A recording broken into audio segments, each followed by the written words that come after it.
So, hey everyone! Hello everyone! Samahan niyo ako because we are going to do my night skincare routine. Actually, ewan ko kung routine ba itong matatawag kasi hindi naman siya lagi-lagi. Pero, gabi na dito, it's 6 p.m. and kakaligo ko lang. I'm done doing everything. So, hinuli ko talaga yung maligo. Tapos, para makapag-skincare tayo guys for tonight, yeah. And alam nyo, skincare is not just about looking good. It's also giving time to yourself. And yeah, alam nyo, share ko lang ha.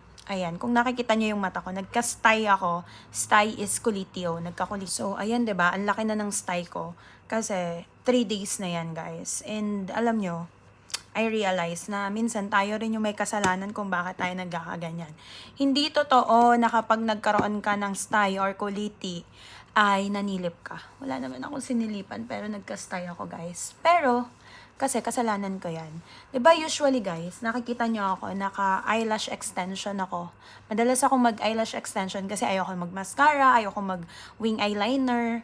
So, pag may eyelash extension ako guys, okay na ganun na lang yung mata ko. And then, one time, I just rest my eye and my face sa makeup for 1 week. Talagang lumalabas ako ng kahit walang makeup guys, kahit concealer, wala talaga as in. Walang makeup, walang eyelash extension, wala ako nilalagay sa mukha ko. Para ma-rest lang ba siya. Kasi I'm doing vlog every time, tapos nagme-makeup talaga ako. And yung eyelash extension, naras ko talaga siya ng bongga. And then, yung 1 week na yon, after next week guys, kailangan kong lumabas para mag-shoot. So, hindi ako nagkabit ng eyelash extension dahil rest ko nga, 'di ba? So, ang ginawa ng babaitang ito, ang ginawa ko guys ay nagmascara, nagwing eyeliner, okay?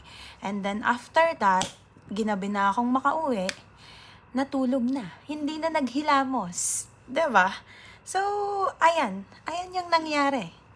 Kinabukasan, napansin ko ng parang ang kate ng mata ko. So, kinusot-kusot ko siya, itong isang matang lang na to.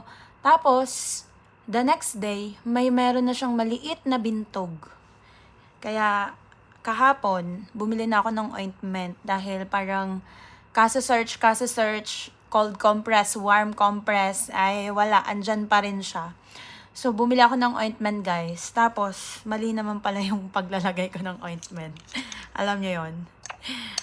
Hindi pala siya, yung ointment, para pala siyang eye drops. Eh, cream siya eh. Parang liquid din na cream. So, akala ko, ilalagay ko lang siya sa dyan. Yung pala, ipapasok ko mismo dun sa loob. So, ngayong araw ko lang nagawa ng tama. Yung aking tawag dito, gamot na ointment dyan. So, yun. Kaya, wag kayong gagaya sa akin, guys. Don't ever sleep with your makeup. Kailangan nyo talagang alisin, guys. Kahit tamad kayong maghilamos, gamit na lang kayo ng mga balm to remove your eye makeup. Lalo kung yung eye makeup nyo ay talaga namang bonggang-bongga ang pagkakalagay. Nako, guys. Sinasabi ko sa inyo. Kaya, wag kayong gagaya sa akin. So, yeah, I'm putting serum, guys. This is the Alpha Arbutin 2 Discoloration Care. Ayan, kasi, kita nyo ba yung aking mga breakouts din dyan? Talaga naman, yung breakouts is everywhere.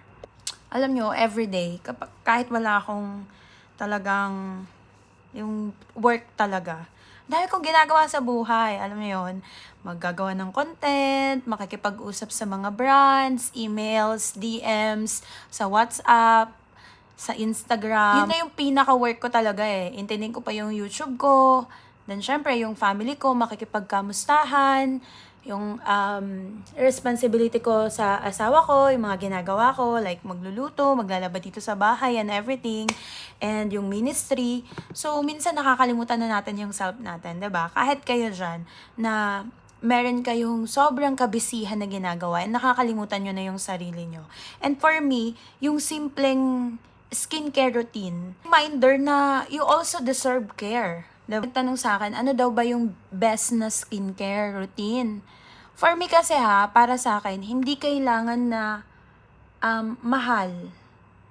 Ang pinakamahalaga, consistent ka. Yun talaga yung sekreto para maging maganda yung skin mo eh. The consistency na ginagawa mong pag-a-apply sa pagmumukha mo. Even though yung product is hindi expensive. At hiyangan din lang talaga guys. For me, ganun Kagaya ng sa buhay at saka sa pananampalataya natin, small daily habits creates a result. Diba? Nagkakaroon ng result yung mga pagpalagi natin ginagawa kapag consistent yung faith natin, yung ginagawa natin in life. For me guys glow starts from within. Kasi kahit anong skincare mo, if stress ka, if kulang ka sa rest, ay makikita pa rin talaga yan dahil sa skin mo. Diba? Magbe-breakouts at magbe-breakouts ka pa rin. Kahit nag-skincare ka pa, nilagay mo ng lahat dyan sa skin mo, mangyayari pa rin ang mangyayari talaga. Breakouts is breakouts. Makikita pa rin ang stress sa pagmukha mo. Kahit ano pang ilagay natin dyan. So, for me, you need also a time to pray and thank God for the day. Diba? For everything. So, yeah. Ingatan nyo yung inyong mga sarili, guys. And yeah, that's it guys. Thank you so much for watching this vlog. Sana may napulot kayo kahit papaano habang ako ay nagmamaganda dito. So yeah, kagaya niyang style kong yan. And hopefully by a week talagang mawala na yan. Kasi wala akong choice kundi nakarest lang talaga ako ngayon for 4 days na.